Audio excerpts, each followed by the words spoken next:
सोचिए जरा, एक सुनसान अंधेरी पाकिस्तानी सड़क है। एक आदमी भदावास भाग रहा है, सांसें फूली हुई हैं, और ठीक उसके पीछे एक तेज रफ्तार मिलिट्री ट्रक उसकी तरफ बढ़ रहा है। अचानक एक जोरदार टक्कर होती है और वो आदमी वहीं कुचला जाता है। आज के इस एक्सप्लेनर में हम इस कहानी के उस सच के अंदर जाएंगे जो लिटरली आपके रोंगटे खड़े कर देगा।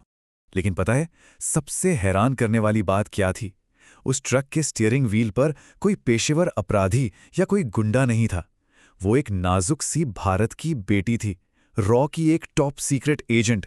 और जिसे उसने ट्रक के नीचे कुचला वो कोई दुश्मन सिपाही नहीं, बल्कि उसके अपने ससुराल का सबसे वफादार नौकर था जो उसकी असलियत जान चुका था।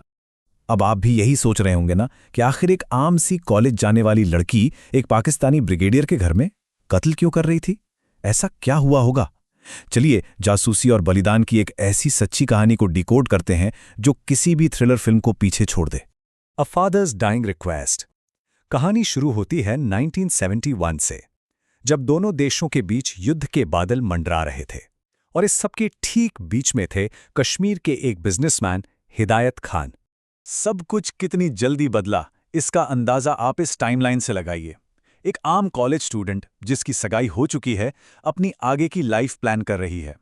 अचानक पता चलता है कि उसके पिता को टर्मिनल लंग कैंसर है और उसके कुछ ही हफ्तों के अंदर, जी हां, सिर्फ कुछ हफ्तों में वो एक कड़ी ट्रेनिंग लेकर रावलपिंडी में बेगम सहमत इकबाल सैयद बन जाती है। एक साधारण लड़की से एक डीप कवर इंटेलिजेंस ऑपरेटिव बनने का ये सफर बहुत ही तेज और दर्दनाक था। दरअसल हिदायत खां देशभक्त थे जिनका पाकिस्तान में एक अपना खुफिया नेटवर्क था, और अपने आखिरी वक्त में उन्होंने अपनी बेटी से एक ऐसी गुजारिश की जिसे सुनकर किसी का भी दिल बैठ जाए। उन्होंने कहा, मेरे पास वक्त नहीं है और ना ही मेरे देश के पास है। एक पिता का अपनी बेटी को दुश्मन देश के मिलिट्री परिवार में शादी करके मौत के मुंह में जाने को कहना, ये कितना बड़ा बोझ रहा होगा, है ना? Spying behind enemy lines. यहां से इस मिशन का असली हाई स्टेक्स फेज शुरू होता है। सोचिए, वहां उनका डेली रूटीन कैसा रहा होगा। हर पल सांसें रुकी रहती होंगी। पहला काम, दिन भर एक आदर्श संस्कारी बहू होने का नाटक करना। दूसरा, अकेले मिलते ही बाथरूम की खिड़की से कॉपर वायर बाहर निकालकर एक गुप्त एंटीना बनाना। और तीसरा, अपने छिपे हुए रेडियो पर मोर्स कोड में खबरें टैप करना, वो भी उन लोगों के बीच जो पाकिस्तान के मिलिट्री का सबसे बड़ा हिस्सा थे। एक छोटी सी गलती और मौत तय थी। और देखिए उनकी पहुंच कहां तक थी। वो सिर्फ छोटी मोटी बातें नहीं सुन रही थीं। ब्रिगेडियर के टॉप सीक्रेट स्टडी रूम से लेकर सीधे पाकिस्तान के प्रेसिडेंट जनरल याहिया खान के पोतों को पढ़ाने तक का उन्हें एक्सेस मिल गया था। इन सब जगहों से इन्होंने जो छोटे छोटे क्लूज जोड़े, उससे एक बहुत बड़ी तस्वीर सामने आई। पाकिस्तान ईस्ट में एक मैसिव मिलिट्री ऑपरेशन प्लान कर रहा था। सिंकिंग द PNS गाजी। अब आता है नवंबर 1971 का वो क्लाइमैक्स जिसने इस पूरे वॉर का डायरेक्शन ही बदल दिया। एक रात ब्रिगेडियर की स्टडी में सहमत को एक ऐसी फाइल मिलती है जो लिटरली एक गेम चेंजर थी। उसमें पाकिस्तान का मास्टर प्लान लिखा था। PNS गाजी सबमरीन को विशाखापत्तनम पोर्ट के बाहर भेजना ताकि वो भारत के सबसे अहम एयरक्राफ्ट कैरियर INS विक्रांत को डुबा सके। सहमत ने जल्दी से कोऑर्डिनेट्स और डेट्स याद किए और ये खबर रॉ को भेज दी। अगर ये खबर थोड़ी भी लेट होती ना तो युद्ध का अंजाम कुछ और ही हो सकता था। अब इस इन्फो के मिलते ही इंडियन नेवी ने खेला एक एब्सोल्यूट मास्टर स्ट्रोक। उन्होंने एक भ्रम मनाया। विशाखापट्टनम पोर्ट से ऐसी फेक रेडियो सिग्नल्स भेजी गईं और हजारों अंडों और मीट का ऑर्डर दे दिया गया ताकि दुश्मन को लगे कि इतना बड़ा क्रू वहीं है। पर असलियत में INS विक्रांत को वहां से बहुत दूर अंडमान एंड निकोबार आइलैंड्स में बिल्कुल सेफ छुपा दिया गया था। शतरंज की ये चाल सिर्फ एक स्पाई की वजह से पॉसिबल हुई।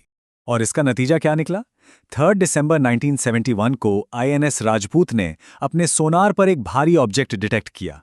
कैप्टन इंद्र सिंह ने तुरंत डेप्थ चार्जेस गिराने का ऑर्डर दिया। इसकी शॉकवेव इतनी स्ट्रांग थी कि उसने गाजी सबमरीन के अंदर रखे टॉर्पीडोज और माइंस को ही ट्रिगर कर दिया। एक भयानक इंटरनल एक्सप्लोजन हुआ। वैसे इसे लेकर दोनों देशों के अपने अपने क्लेम्स हैं। भारत इसे एक सक्सेसफुल अटैक मानता है, जबकि पाकिस्तान का कहना है कि ये सबमरीन के अंदर का खुद का एक एक्सीडेंट था।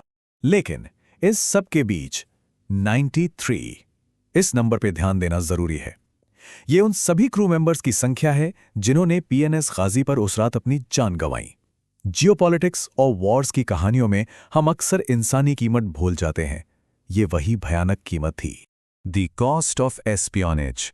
युद्ध के मैदान से थोड़ा दूर हटकर अब बात करते हैं उस पर्सनल साइकोलॉजिकल टोल की जो सहमत ने सहा। आपको वो इंट्रो वाला सीन याद है? आखिर वहां हुआ क्या था? एक दिन परिवार के वफादार नौकर अब्दुल ने बाथरूम में वो तार और ट्रांसमीटर देख लिया। उसका वहां आना सहमत की मौत का पैगाम बन सकता था। अगर वो कुछ बोलता तो पूरा मिशन खत्म था। और यही वजह थी कि अपने कवर को बचाने के लिए सहमत को वो ट्रक अब्दुल पर चढ़ानी पड़ी। जासूसी की दुनिया में इसके लिए एक बड़ा टेक्निकल और साफ सुथरा सा शब्द है, कोलैटरल डैमेज। पर एक आम इंसान के लिए ये एक कत्ल होता है। उस रात के बाद सहमत पूरी तरह टूट चुकी थी। वो घंटों शावर के नीचे बैठी कांपती रही, ये जानते हुए कि उसने एक बेकसूर की जान ली है। लेकिन प्रॉब्लम यहीं खत्म नहीं हुई। उस परिवार में एक मेजर महबूब थे जो मिलिट्री इंटेलिजेंस में काम करते थे। उन्हें अब्दुल की एक्सीडेंटल मौत पर शक हो गया और उन्होंने कड़ियां जोड़नी शुरू कर दी। अब सहमत के पास कोई रास्ता नहीं बचा था। खुलासे से ठीक पहले उन्होंने मेजर की चाय में रिसिन नाम का जहर मिला दिया। ये जहर बिल्कुल हार्ट अटैक जैसा असर करता है। अपने मिशन को बचाने के लिए ये एक और इंतहाई रूथलेस कदम था। आखिरकार स्थिति काबू से बाहर होने लगी। सहमत प्रेग्नेंट थी और उनका कवर अब किसी भी वक्त उड़ने वाला था। तभी ठीक वक्त पर रॉ ने उन्हें वहां से सेफली एक्सट्रैक्ट कर लिया। जैसे ही वो इंडियन सॉइल पर आईं, वो घुटनों के बल बैठ गईं और उन्होंने जमीन को चूमा। एक बेटी का और एक स्पाई का आखिरी वादा पूरा हो चुका था। Unsung heroes legacy. पर आपको क्या लगता है, मिशन खत्म होने पर दर्द खत्म हो गया? नहीं। जाहिर है दूसरी तरफ भी उतना ही गहरा दर्द था। ब्रिगेडियर सैयद का ये कोट उस बिट्रियल को दिखाता है जो उन्होंने महसूस किया, और ख़ासतौर पर सहमत के पति इकबाल, जिसे एक सच्चे और नेक इंसान की तरह बताया गया है। सोचिए उनका दिल किस तरह टूटा होगा जब उन्हें यह सच पता चला। इधर इंडिया लौटने के बाद भी सहमत कभी पहले जैसी नहीं बन पाए। वो एक्सट्रीम डिप्रेशन में चली गईं। अब्दुल और महबूब की मौत के गिल्ट ने उन्हें अंदर से तोड़ दिया था। उन्होंने रॉ की दी हुई वेल्थ और अपने पुराने मंगेतर से शादी सब कुछ ठुकरा दिया। वो चुपचाप मलेर कोटला चली गईं, जो कि अब्दुल का होम टाउन था। बस वैसे ही आम लोगों के बीच गरीब बच्चों को पढ़ाते हुए अपने किए का प्रायश्चित करती रहीं। अब सवाल ये है कि ये सब हमें पता कैसे चला? इस कहानी पर तो हमेशा के लिए पर्दा पड़ा रहता। अगर 1999 की कारगिल वॉर के दौरान उनका अपना बेटा समर खान, जो इंडियन आर्मी में ऑफिसर था, उसने लेखक हरिंदर सिक्का को ये सच नहीं बताया होता। उसी सच्ची कहानी ने आगे चलकर किताबों और मशहूर फिल्म राजी को प्रेरणा दी। पूरे 8 साल की रिसर्च के बाद ये कहानी पब्लिश हुई थी। लेकिन जो असली सहमत थी ना, उन्होंने अपनी पहचान आखिरी सांस तक नहीं खोली। अप्रैल 2018 में उनका निधन हो गया। उन्होंने अपनी लाइफ में कभी कोई इंटरव्यू नहीं दिया, कोई अवार्ड नहीं लिया, कोई पब्लिक रिकग्निशन नहीं चाहिए। उनका काम खत्म हो चुका था और वो शैडोज में ही रहीं। तो इस कहानी के यहाँ खत्म होने पर मैं एक सवाल छोड़ना चाहता हूँ। युद्ध की असली कीमत आखिर होती क्या है? और हमारे आसपास ऐसी कितनी अनसंग रूहें मौजूद हैं जिन्होंने इतिहास का पूरा रुख ही बदल दिया, लेकिन उन्होंने कभी उसके लिए अपना नाम सामने आने नहीं दिया। सोचिए जरा।